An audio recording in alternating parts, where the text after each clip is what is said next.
আসসালামু আলাইকুম। কেমন আছো তোমরা সবাই? পরীক্ষা মোটামুটি সবারই শেষ, হয়তো বা প্র্যাকটিক্যাল বাকি আছে এক দুইটা, যারা 22 ব্যাচের আছো তাদের। আমরা ক্লাসে কথা বলা শুরু করব কিছুক্ষণ পরে। আমরা অনেকগুলো কথা বলবো, অনেকগুলো আলোচনা করব, আমরা একটা বোর্ড কোশ্চেন সলভ করব, অনেকগুলো কথা হবে আজকে ইনশাআল্লাহ।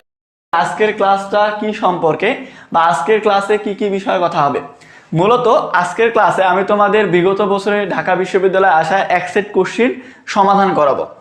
এখন এই কোশ্চেনটা সমাধান করাবো এজন্যই যে তোমার আগে জানতে হবে যে বিশ্ববিদ্যালয় ভর্তি পরীক্ষায় কোন ধরনের কোশ্চেন আসে। তুমি যখন এক সেট কোশ্চেন সলভ করবে ভালোভাবে বুঝে ব্যাখ্যা সহ, তখন দেখা যাচ্ছে তুমি বুঝতে পারবে এই জিনিসটা যে ইংরেজি ফার্স্ট পেপার থেকে কয়টা কোশ্চেন আসে, ইংলিশ সেকেন্ড পেপার থেকে কয়টা আসে, ইংলিশ লিটারেচার থেকে কয়টা আসে, বা ধরো ইংরেজি গ্রামারের মধ্যে থেকে কোন কোন জায়গা থেকে কোশ্চেন আসে, বা ধরো যে গ্রামারের মধ্যে বা ভোকাবুলারির মধ্যে কতটুকু পার্থক্য বা কয়টা করে কোশ্চেন আসে এরকম। যদিও বা তোমার মনে করো প্রত্যেকটা বিশ্ববিদ্যালয়ের কোশ্চেন প্যাটার্ন আলাদা, মেডিকেলের কোশ্চেন প্যাটার্নের সাথে বিশ্ববিদ্যালয়ের কোশ্চেন প্যাটার্ন হুবহু মিলবে না। বা ধরো ঢাকা বিশ্ববিদ্যালয়ের সাথে রাজশাহী বিশ্ববিদ্যালয়ের, বা রাজশাহী বিশ্ববিদ্যালয়ের সাথে চট্টগ্রাম বিশ্ববিদ্যালয়ের বা গুচ্ছের কোশ্চেন প্যাটার্ন হুবহু মিল হবে না। তবে আমি গত ক্লাসও তোমাদের বলছিলাম কমন যে টপিকগুলো এগুলো সেম, তবে এক এক বিশ্ববিদ্যালয়ের জন্য এক একটা টপিক বেশি ইম্পর্টেন্ট। যেমন রাজশাহী বিশ্ববিদ্যালয়ের জন্য ভোকাবুলারি সব থেকে বেশি important, voice, narration, right form of verb এগুলো হচ্ছে বেশি ইম্পর্টেন্ট।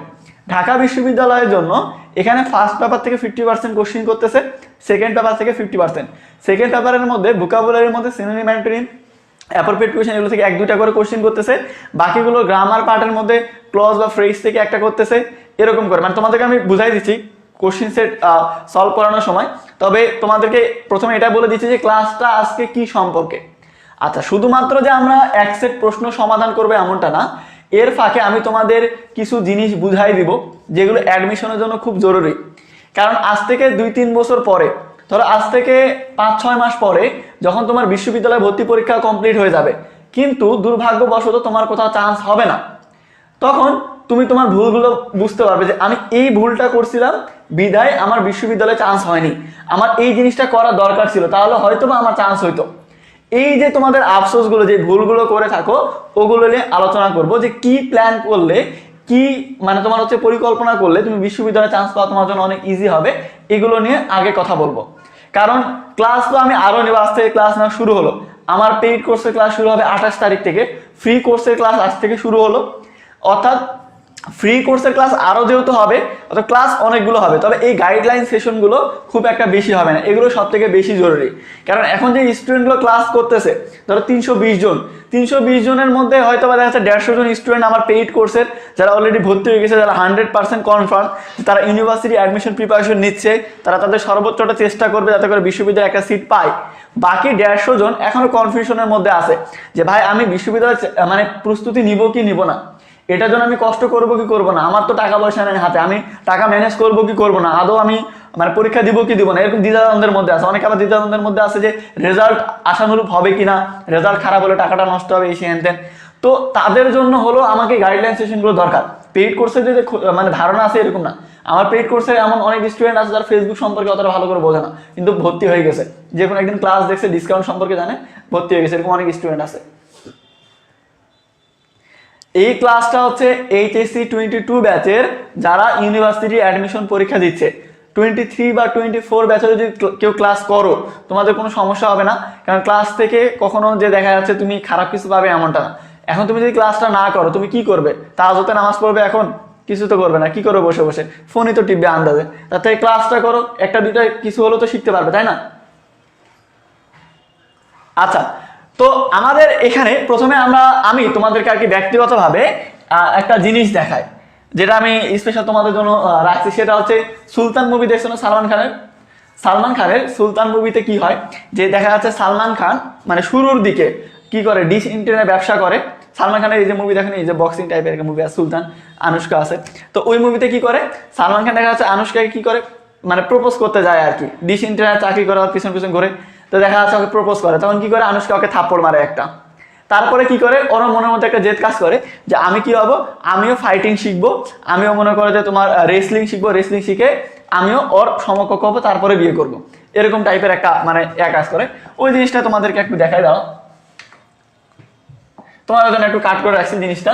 দেখো এই জিনিসটা এই জায়গায় দেখো, প্রথমে যে সিনটা, এই সিনটা হচ্ছে এই সালমান খান মনে করো যে এই যে এরকম আনুশকাকে মনে করো যে প্রপোজ করতেছে, প্রপোজ করার পরে এই যে এরকম চড় মারছে একটা, তো মনে করো যে এই চড় মারার পরে মনে করো যে তারপরে সালমান খান মনে মনে ঠিক করে যে আমি হচ্ছে এটার প্রতিশোধ নিবো, যে কি করবো, এই জন্য যে আনুশকার বাপ যে হচ্ছে রেসলিং শিখায় আর কি, তার কাছে যায়। যাওয়ার পরে ওখানে হচ্ছে মানে মারামারি করে আর কি, ফাইট করে। তো মারামারি করে প্রচুর মার খায়, মার খাওয়ার পরে এখানে একটা ডায়লগ দেয়। কি ডায়লগ দেয়, যখন মনে করো যে এই যে সালমান খানকে ওর আব্বা বলে, যে মানে আনুশকার আব্বা বলে যে ভাই তুই তো রেসলিং এর কিছুই জানিস না, তুই এখানে আসছিস কি করতে, তুই তো এখানে মানে এদের কাছে মার টার খায় মনে করতে ভূত হয়ে যাবে, তুই তো মার খাই শেষ, তুই কি করতে আসিস। তো সালমান খান একটা অনেক গুরুত্বপূর্ণ কথা বলে, তোমরা তো মুভি দেখার সময় শুধু নায়ক নায়িকার এই যে সিন টাইপের জিনিসগুলো দেখো, এই জিনিসগুলো তো দেখো না। ওখানে বলে জিনিসটা এরকম যে ভাই আমি এখানে মানে এই যে কি বলে রেসলিং এ যেটা পাই কাপ, ধরো ওই কাপ পাইতে আসিনি আর কি, বা পুরস্কার নিতে আসিনি, আমি আসি এখানে এটা দেখার জন্য যে আমার দম কতটুকু। তোমাদের মধ্যে এমন অনেক স্টুডেন্ট আছে যারা নিজেদের যে অ্যাবিলিটি এটা সম্পর্কে জানে না, যে আমার দৌড় কত দূর, আমি কত দূর যাইতে পারবো, আমার সামর্থ্য কতটুকু, এতটুকুই জানে না। ধরো আগামীকালকে পরীক্ষা, আজকে রুটিন বানাচ্ছে যে আগামীকালকে ভূগোল পরীক্ষা, ভূগোলে 8টা অধ্যায় আছে, একটা অধ্যায় পড়তে যদি 1 ঘন্টা করে লাগে, 8টা অধ্যায় পড়তে 8 ঘন্টা লাগবে। এখন বাজে রাত 8টা, আমি যে এখন পড়া শুরু করি তাহলে ফজর হইতে হইতে আমার পড়া শেষ, সকালে ফাটাই ফেলবো, এরকম করে প্ল্যান করে ঠিক আছে পড়া শুরু করে 10 মিনিট পড়ার পরে না আমার ভালো লাগছে না, ফোনটা চালাই, তখন দেখা যাচ্ছে ফোন টিপি শুরু করে, এই 10 মিনিট পরে ফোন টিপতে ওখানে 2 ঘন্টা চলে যায়, না আরো শর্ট বানাইতে হবে, সিলেবাস আরো শর্ট বানাই, যে এই 4টা অধ্যায় থেকে তো আসবে না, এই 4টা অধ্যায় পড়ি, এই 4টা অধ্যায় 4 ঘন্টা লাগবে, 4 ঘন্টা পড়লেই কাভার। এই 10 মিনিট পড়ার পর আবার ফোন টিপি শুরু করে, তখন মনে করো যে এই আবার মনে করো যে সময় চলে যায়, এরকম আর কি, মানে প্ল্যানের সাথে বাস্তবের কোনো মিল নাই। তো তুমি এখন পরিকল্পনা করতেছো যে ভাই আমার ইউনিভার্সিটিতে চান্স হবে, কিভাবে হবে, ডেইলি 10 থেকে 12 ঘন্টা করে পড়ালেখা করব, আমার কনফিডেন্স লেভেল পুরো হাই, ইউনিভার্সিটিতে একটা সিট দিতে হবে, এই সেই, তাই মানে আনসান কাজ কারবার করে দেখা যাচ্ছে পরবর্তীতে যায় ফলাফল 0, কারণ তুমি পরিকল্পনা যেভাবে করছো বাস্তবের সাথে কোনো মিল নাই।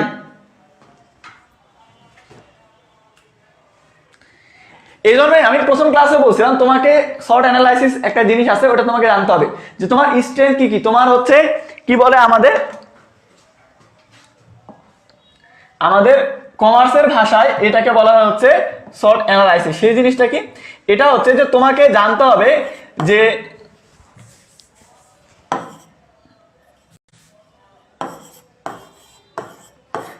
তোমার স্ট্রেংথ কি কি, তোমার শক্তিগুলা কি কি, তোমার ভালো দিক কোনগুলা, তোমার উইক জোন কোনগুলা, তোমার মানে দুর্বলতা কি কি, তুমি কি কি পারো না, তারপরে তোমার সুযোগ সুবিধাগুলো কি কি আছে, তারপরে তোমার কি কি থ্রেট কাজ করতেছে। বিশ্ববিদ্যালয় ভর্তি পরীক্ষার ক্ষেত্রে, আচ্ছা গতকালকে তোমরা অনেকে একটা ছবি দেখছো কিনা জানি না, এমবাপ্পের একটা ছবি, এই যে মনে করো এমবাপ্পে এই যে তোমার মনে করো হাতে গোল্ডেন বুট নিয়ে আসে, গোল্ডেন বুট না গোল্ডেন বল পাইছে, গোল্ডেন বুট পাইছিল না, তো গোল্ডেন বুট হাতে ভাবে নিয়ে আসে, তখন উপরে ক্যাপশন দেওয়া আছে যে ক্লাসের সব থেকে মেধাবী ছেলে, প্রত্যেকটা পরীক্ষায় জিপিএ 5 পায়, কিন্তু পাবলিক ইউনিভার্সিটিতে চান্স পায় না। বিষয়টা এরকমই, তুমি জিএসসিতে জিপিএ 5 পাইছো, এসএসসিতে জিপিএ 5 পাইছো, এইচএসসিতেও পাবে ইনশাল্লাহ, এতগুলোতে তোমার মনে করো যে ভালো রেজাল্ট আছে, যে কারণে তোমার বাপ মা তোমার উপরে ভরসা করে তোমার পিছনে এতটা টাকা ইনভেস্ট করতেছে, না করলে মনে করো তুমি করতেছো নিজের পিছনে, যে যাই হোক আমার ইউনিভার্সিটিতে একটা সিট হবে। কিন্তু দুর্ভাগ্যবশত তোমার যদি এগুলোতে যত এ প্লাস থাক, তোমার ইউনিভার্সিটিতে যদি একটা সিট কনফার্ম না হয়, তোমাকে কেউ পাত্তা দিবে না, কেউ গুরুত্ব দিবে না, এটা বাস্তব কথা। হ্যাঁ, পরবর্তীতে তুমি কলেজ লাইফ বা দেখা যাচ্ছে তুমি অনার্স লেভেল না পড়ে তুমি যদি বিল গেটস টাইপের হও, তখন গুরুত্ব দিবে, কিন্তু ওখানে সবাই যাইতে পারে না, হাজারে একজন। তো তোমাকে পাবলিক ইউনিভার্সিটিতে একটা সিট নিতে হবে, কিভাবে নিবে সেটা তোমার ব্যাপার, পরিকল্পনা তোমাকে করতে হবে কিভাবে ভর্তি হবে। এই যে বললাম তোমার সুবিধা কি কি আছে তোমাকে চিন্তা করতে হবে, তোমার দুর্বলতা কোনগুলো তোমাকে চিন্তা করতে হবে, তোমার সুযোগ সুবিধা কোনগুলো, অসুবিধা কোনগুলো সেগুলো তোমাকে চিন্তা করতে হবে। কারণ তোমার জায়গায় তুমি আছো, আমার জায়গায় আমি আছি, আমি এখান থেকে বললে কিছু হবে না। আমি যদি তোমাকে বলি যে ভাই তোমাকে কালকের মধ্যে 10,000 টাকা ম্যানেজ করতে হবে, করে আমাদের কোর্সে ভর্তি হতে হবে, এটা সম্ভব না। কারণ তোমার অবস্থায় দেখা যায় তোমার জায়গায় 10,000 টাকা ম্যানেজ করা কঠিন, কারণ তুমি মনে করো যে গরিব ফ্যামিলি বা এই হ্যান্ড, এগুলো তখন তোমার জায়গায় থাকবে। তো তোমাকে তোমার কথা চিন্তা করতে হবে যে আমার শক্তি কোনগুলো, দুর্বলতা কোনগুলো, আমার সুযোগ সুবিধা কি কি আছে, অসুবিধা কি কি আছে, আমার যে ভয়গুলো এগুলো কি কি, এগুলো নিয়ে তোমাকে চিন্তা করতে হবে। বিশ্ববিদ্যালয় ভর্তি পরীক্ষার জন্য তোমাকে 3টা জিনিস সবসময় মানে 3টা জিনিসের মুখোমুখি হইতে হবে, আমার মতে আর কি, অন্য কারোর মতে না, আমার মতে তোমার 3টা জিনিসের মনে করো মুখোমুখি হইতে হবে। একটা হচ্ছে নিজে, আগে নিজের ভয়টা তোমাকে দূর করতে হবে যে ভাই আমি পারবো নাকি পারবো না, আমি করতে পারবো কি পারবো না, আমার দ্বারা বিশ্ববিদ্যালয়ে চান্স হবে কি হবে না। তোমার নিজের মধ্যে যদি কনফিডেন্স না থাকে তাহলে আমি আজকে বলবো মাপ চাই, দোয়া চাই, প্রিপারেশন নেওয়ার দরকার নাই। কারণ হচ্ছে তোমার এই 3-4 মাস পরে হুদা খেলে টাকা নষ্ট হবে, সময় নষ্ট হবে। এই 3-4 মাস তুমি ভাই বসে 2-4টা সিনেমা দেখো, 3-4 মাস পরে একটা ইউটিউব চ্যানেল খুলবে, মুভি রিভিউয়ের ভালো চলবে বাংলাদেশের মধ্যে। কিন্তু কথা হচ্ছে ভাই এই 3-4 মাস সময় নষ্ট করে ওদের পড়ালেখা করে বাপ মায়ের টাকা নষ্ট করার দরকার নাই, নিজের সময় নষ্ট করার দরকার নাই। ক্রিয়েটিভিটি বাড়াও, মনে বসে বসে মিমি টিমি মানো, কাজে দিবে। তো কথা হচ্ছে তুমি এখন বসে থাকে তোমাকে চিন্তা করতে হবে যে আমি পারবো কি পারবো না। যদি পারো, তোমার নিজের মধ্যে যদি কনফিডেন্স থাকে, নিজের ভয়টা যদি দূর করতে পারো, তাহলে প্রিপারেশন নাও। এটা হচ্ছে একটা। দ্বিতীয় হচ্ছে ফ্যামিলি।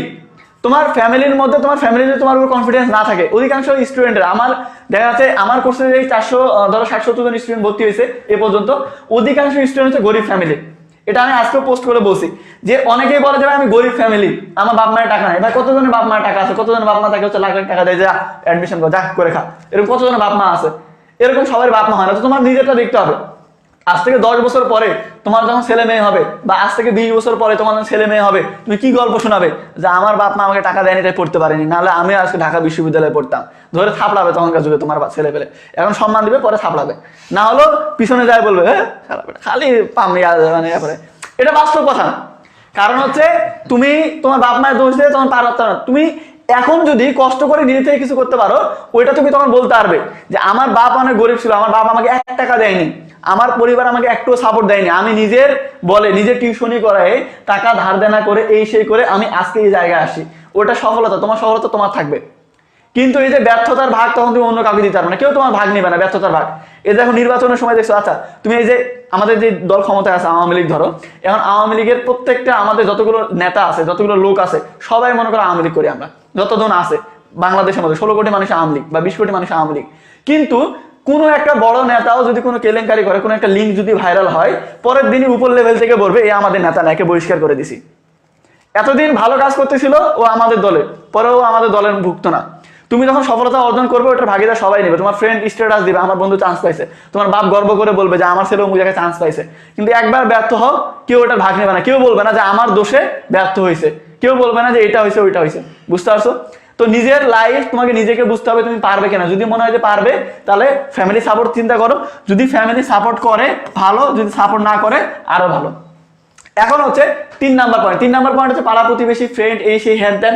কারণ আমার কোর্সে যারা ভর্তি হয়েছে অধিকাংশ স্টুডেন্ট দেখা তার বন্ধু বান্ধবী বলতেছে যে দেখা যাচ্ছে যে প্রিপারেশন নিস না, পারবি না, এই সেই হ্যান ত্যান, সময় নষ্ট, টাকা নষ্ট।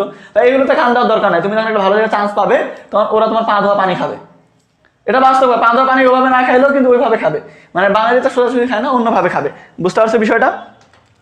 এ হচ্ছে মূলত কথা। আরো কথা বলবো পরবর্তীতে ক্লাসে শুনে। আপাতত তোমাদের হচ্ছে 2-3টা করে জিনিস শিখাই। তো আমরা কোশ্চেন সলভ করব এই কারণেই, এটা বোঝার জন্য যে আমি কতটুকু জানি, ঢাকা বিশ্ববিদ্যালয়ে আমি পরীক্ষা দিতে চাচ্ছি বা প্রস্তুতি নিতে চাচ্ছি, আমি কতটুকু প্রিপেয়ার। এই কোশ্চেনগুলো অ্যান্সার করতে যদি না পারো, তার মানে এই না যে তোমার দ্বারা হবে না। বা এগুলো যদি তোমার কাছে কঠিন মনে হয়, তাহলে এটা ভাবো না যে হেভি কঠিন, আমি বিশ্ববিদ্যালয়ে ভর্তি পরীক্ষাই দিব না, এরকমটা না। তোমার তো যুদ্ধ এখনো শুরুই হয়নি, আমরা তো পেইড কোর্সে ক্লাস শুরুই করিনি। তবে ক্লাসটা করে আমরা এতটুকু জানতে পারবো যে কোশ্চেন কি ধরনের হয়, কি কি করতে হয়, কোথা থেকে কোশ্চেন আসে, এই জিনিসগুলো সম্পর্কে অন্তত আমরা জানতে পারবো। ঠিক আছে? আচ্ছা, আমি তোমাদের এমসিকিউ দিব, তোমরা সলভ করবে, তারপর আমি ব্যাখ্যা সহ তোমাদেরকে উত্তরগুলো বুঝাই দিব। এখানে কোশ্চেনটা হচ্ছে যে choose the sentence with the correct punctuation. এখানে সঠিক পাংচুয়েশন দিয়ে যে সেন্টেন্সগুলো আছে সেগুলো সম্পর্কে তোমাকে বলতে বলছে। অর্থাৎ এখানে যে 4টা অপশন আছে, 4টার মধ্যে কোনটা রাইট? অপশন এ হচ্ছে my aunt who lives in Sylhet, comma is a doctor. Option B my aunt, comma who lives in Sylhet, comma is a doctor. C হচ্ছে my aunt who lives in Sylhet is, এরপর comma দিয়ে doctor. D number হচ্ছে my aunt who lives in Sylhet is a doctor. এটা হচ্ছে ঢাকা বিশ্ববিদ্যালয় 2019-এর B, যে তোমাদের হচ্ছে মানে মানবিক বিভাগে যে এমসিকিউ, তার হচ্ছে কোশ্চেন। তো এখানে বলো কোনটা হবে অ্যান্সার, এই 4টার মধ্যে কোনটা অ্যান্সার হবে। আরেকটা বিষয় পাশাপাশি বলে নেই, গতকাল আর্জেন্টিনা জিতার কারণে আজকে সারাদিন আমাদের মানে প্রত্যেকটা কোর্সে 700 টাকা করে ডিসকাউন্ট ছিল।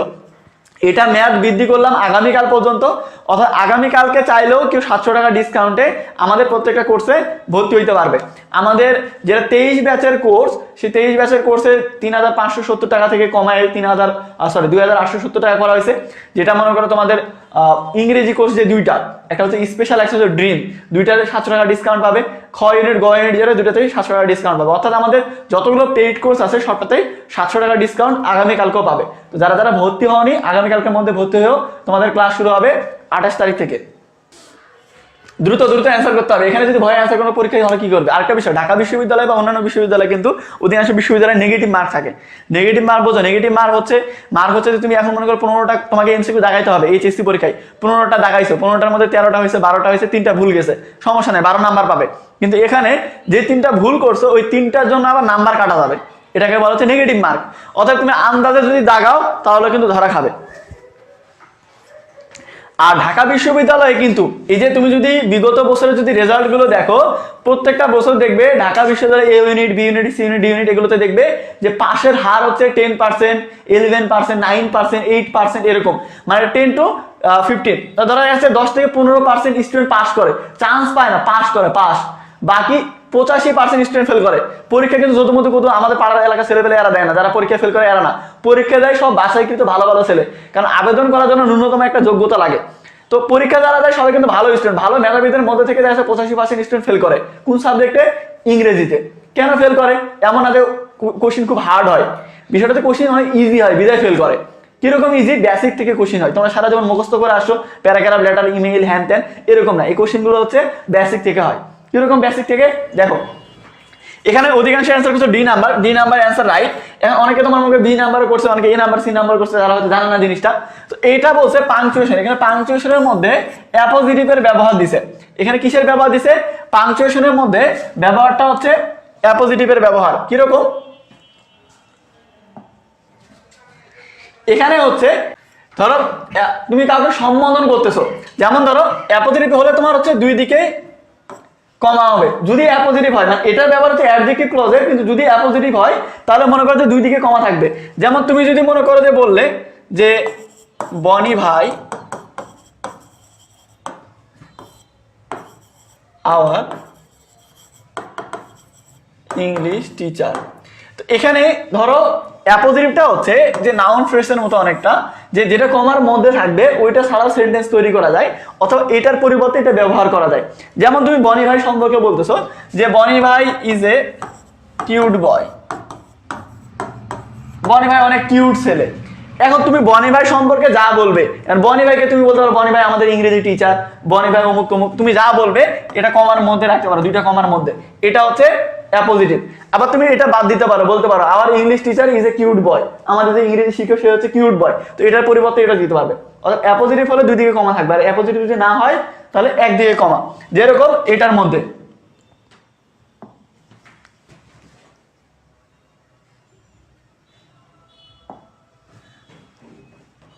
এটার মধ্যে দেখো, এখানে দেখো যদি তুমি বি নাম্বার অ্যান্সার দাও তাহলে কিন্তু ভুল যাবে। কেন ভুল যাবে?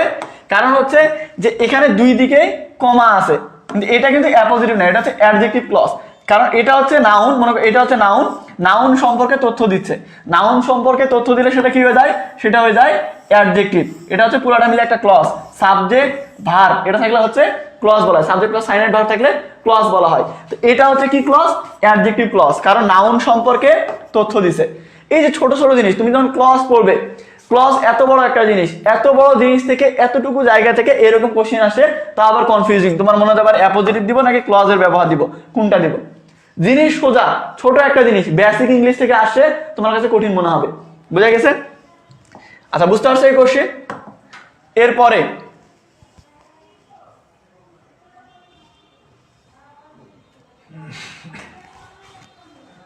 বি নাম্বার, এটা তো উত্তর দেওয়া আছে এখানে, সরি। আচ্ছা, দুই নাম্বারটা হচ্ছে ন্যারেশন থেকে। ন্যারেশন তোমাদেরকে আমি ইন্টারমিডিয়েট লেভেলও করাইছি, পারলে ভালো, না পারলে আরো ভালো। দেখো এখানে দেওয়া আছে যে চেঞ্জ ইনটু রিপোর্টেড ফর্ম, এটাকে হচ্ছে তোমার পরিবর্তন করতে বলছে। কোশ্চেনটা কি? She said to me why don't you come on Monday. তো এটা হচ্ছে কোশ্চেন, এটা হচ্ছে উত্তর কি হবে? এখানে চারটা অপশন দেওয়া আছে ABCD, এই চারটার মধ্যে কোনটা হবে উত্তর করো কমেন্টে। আমাদের যে পেইড কোর্সগুলা এগুলোতে আগামীকালকেও 700 টাকা করে ডিসকাউন্ট থাকবে। ভর্তি হওয়ার নিয়ম খুব সোজা, এখানে যে নাম্বার দেওয়া আছে 01798454198, এই নাম্বারে তোমার 3টাই আছে, বিকাশ, রকেট, নগদ, যে কোনো মাধ্যমে টাকা সেন্ড মানি করায় আমার ইনবক্সে মেসেজ দিবে যে ভাই আমি আমার এই নাম্বার থেকে এই কোর্সের জন্য টাকা পাঠাইছি, তাহলে তোমাকে ভর্তি করাই দিব। তো ডিসকাউন্টে যারা ভর্তি হতে চাও আগামীকালকে সময় থাকবে, আগামীকালকের মধ্যে অবশ্যই সবাই ডিসকাউন্টে ভর্তি হয়ে যাবে। তো এখানে দেখো, এখানে তোমাকে কি করতে হবে, 2 এর সি অ্যান্সার, তারপর আমি তোমাদেরকে অ্যান্সার দিয়ে বুঝাই দিই।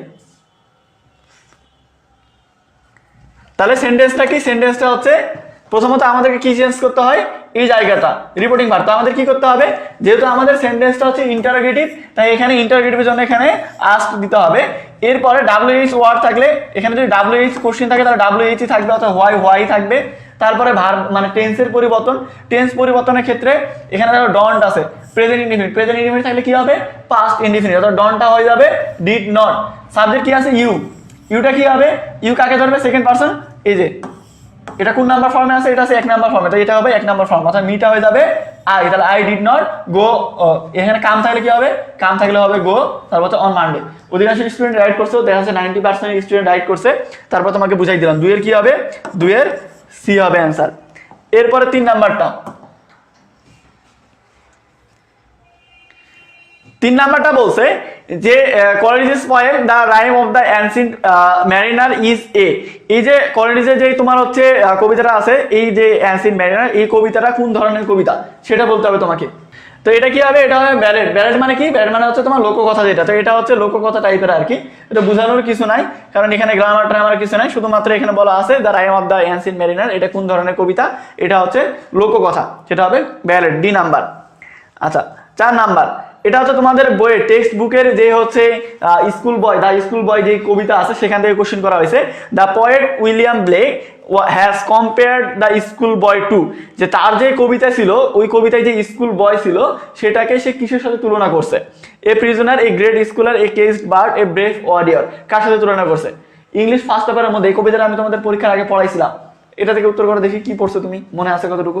তো এখানে কিসের সাথে তুলনা করছিল, এখানে তুলনা করছিল হচ্ছে যে খাঁচায় বন্দি পাখির সাথে তুলনা করছিল, কিসের সাথে, উইলিয়াম ব্লেক তার যে স্কুল বয় কবিতা সেটাকে সেই স্কুল বয়কে কার সাথে তুলনা করছিল, খাঁচায় বন্দি পাখির সাথে তুলনা করছিল। তাহলে অ্যান্সার হবে কি, অ্যান্সার হবে 4 এর সি।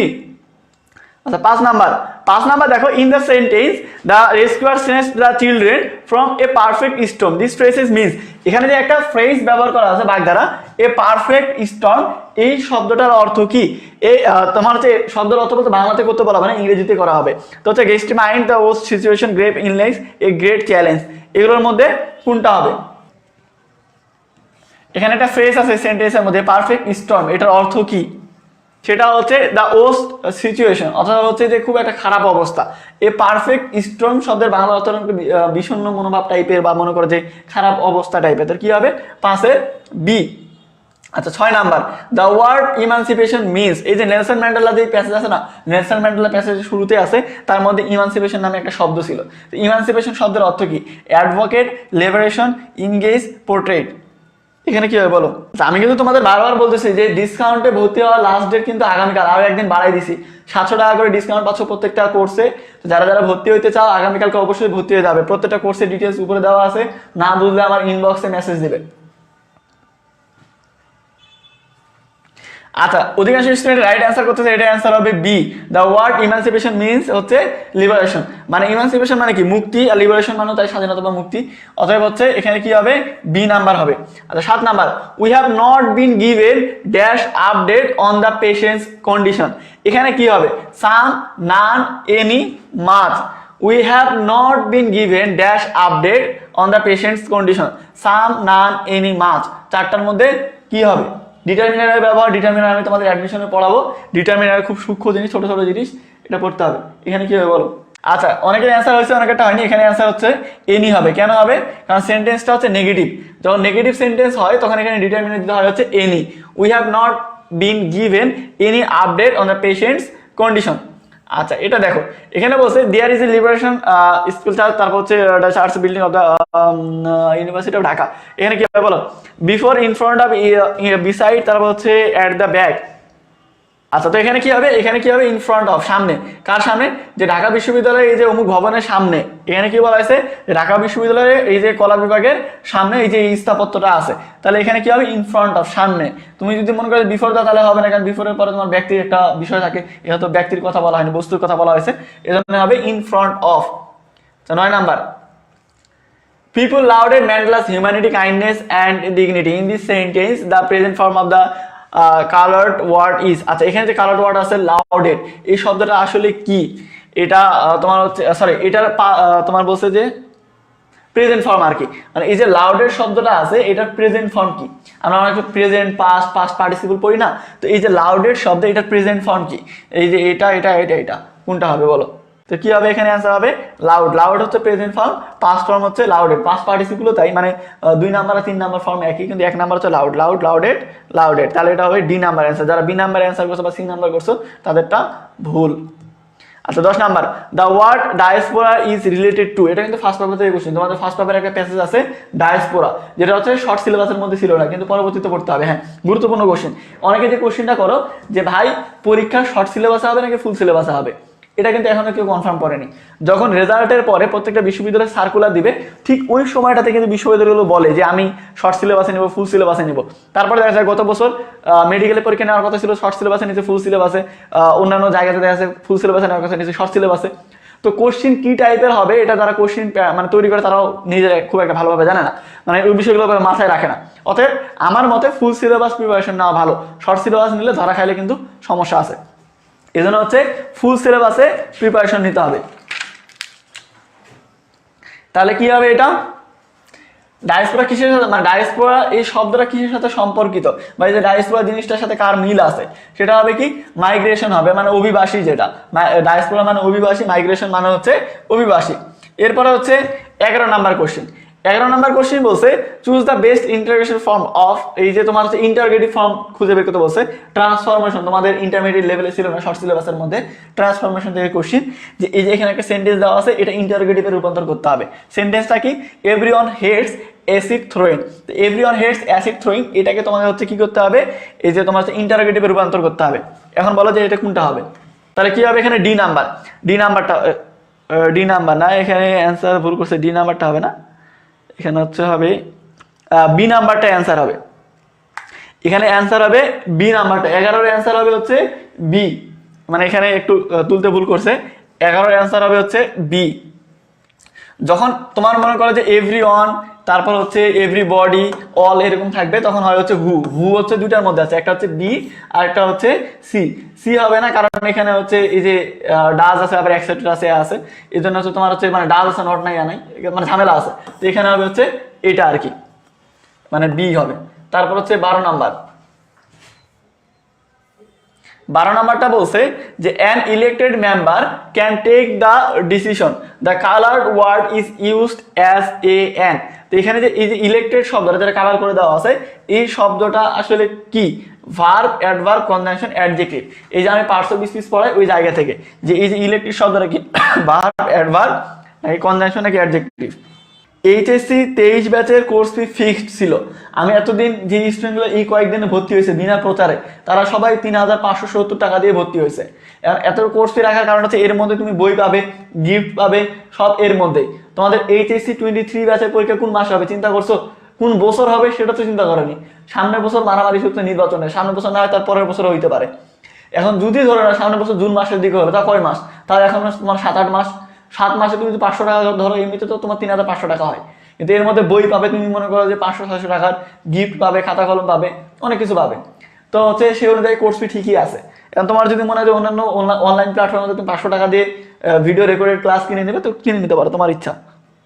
এটা কি হবে, এটা হবে হচ্ছে অ্যাডজেক্টিভ। আর্টিকেলের পরে যদি নাউন থাকে তাহলে কি হবে, তাহলে এটা হচ্ছে আর্টিকেল, আর্টিকেল প্লাস আর্টিকেলের পরে,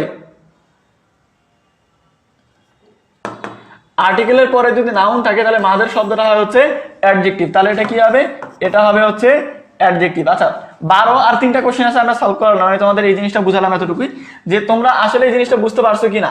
আমি যে জিনিসটা বুঝাইতে চাইছি তোমাদের এতক্ষণ থেকে, প্রথম থেকে আমি যেটা বললাম, আমি এতগুলো কোশ্চেন তোমাদেরকে সলভ করালাম শুধুমাত্র একটা কারণ বোঝানোর জন্য, যে ভাই কোশ্চেনগুলো দেখে তোমাদের মোটামুটি একটা আইডিয়া হলো এতক্ষণে যে বিশ্ববিদ্যালয়ের কোশ্চেনগুলো কিরকম হয়। ঢাকা বিশ্ববিদ্যালয়ে রিটেন পরীক্ষা আছে এমসিকিউ এর পাশাপাশি, বাকি বিশ্ববিদ্যালয়গুলো এমসিকিউ আছে।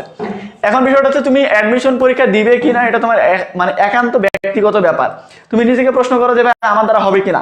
যদি তোমার মনে হয় আমার দ্বারা হবে, তাহলে তুমি পরবর্তী ধাপে যাও যে আমার দ্বারা কিভাবে হবে, আমি কিভাবে প্রিপারেশন নিতে পারো। বিশ্ববিদ্যালয় পরীক্ষায় গাইডলাইন ছাড়া চান্স পাওয়া অনেক কঠিন। তুমি বাসায় বসেই পরীক্ষা না, কিন্তু একজনের গাইডলাইন দরকার আর কি, যে কিভাবে পড়বো, কোথা থেকে পড়বো, কোন কোন বইগুলো কিনবো, কিভাবে প্রিপারেশন নিলে চান্স পাওয়া দরকার, কতটুকু মার্ক দরকার, কেমন কি, এগুলো তোমার জানা দরকার পরীক্ষার জন্য। তো এই গাইডলাইনের জন্য হলো আমরা বলবো যে আমাদের যে কোর্সগুলো আছে পেইড কোর্স, সেগুলোতে তোমরা ভর্তি হয়ে যেতে পারো। আর আমাদের পেইড কোর্সে যেহেতু ভর্তি হবে তো ওখানে তোমার হচ্ছে ডিসকাউন্ট দেওয়া হচ্ছে। আজকে সারাদিন 700 টাকা ডিসকাউন্ট ছিল, আগামীকালকে সারাদিন 700 টাকা ডিসকাউন্ট হবে প্রত্যেকটা কোর্সে। যদি কোনো কোর্স সম্পর্কে জানতে চাও, মানে কোনো প্রশ্ন থাকে বা দেখা যাচ্ছে এমনিতে কোনো প্রশ্ন থাকে, তো তুমি আমার ইনবক্সে মেসেজ করতে পারো।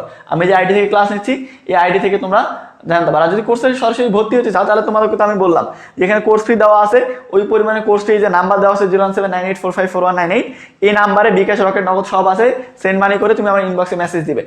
আর আমার যে ইংরেজি যে বইগুলো আছে, যে বইগুলো দিয়ে হচ্ছে আমি অ্যাডমিশনে পড়াই, এই বইগুলো অর্ডার আমি অফ করছিলাম। এই যে তোমার হচ্ছে ভোকাবুলারি বই বা হচ্ছে তোমার মনে করো যে কোশ্চিন ব্যাংক, যেখানে প্রত্যেকটা মানে বিগত বছর যে কোশ্চিনগুলো আছে সেগুলো দেওয়া আছে। তারপরে মনে করো যে তোমার এই যে হ্যান্ড নোট যেটা আছে হাতে লেখা, সবগুলো নিয়ম শর্টকাট টেকনিক দেওয়া আছে। এরপর হচ্ছে গ্রামার বুক, এই যে বইগুলা, এই সবগুলা সহ হচ্ছে 550 টাকা মূল্য ছিল। এগুলো হচ্ছে আমি অর্ডার অফ করছিলাম। এগুলো অর্ডার আমি আগামীকালকে মানে আগামীকালকে থেকে অর্ডার নেওয়া শুরু করবো। যারা ইংরেজি বইগুলো নিতে চাও তারা আমার ইনবক্সে মেসেজ করতে পারো। বাংলা সাধারণ জ্ঞান বই যেটা শেখর ভাইয়ার 600 টাকার মতো দাম, সেটা অর্ডার আমরা 2 দিন পরে শুরু করবো অর্ডার নেওয়া। ঠিক আছে, তো সবাই ভালো থাকো। দেখা হবে আমাদের পরের ক্লাসে। কখন ক্লাস হবে সবগুলো আমরা গ্রুপে জানিয়ে দেবো। তোমরা হচ্ছে আমার আইডি ফলো করে রাখতে পারো ক্লাসের নোটিফিকেশন সাথে সাথে পাওয়ার জন্য। দেখা হবে আমাদের পরের ক্লাসে। সবাইকে ধন্যবাদ জানাই, শুভরাত্রি, আসসালামু আলাইকুম।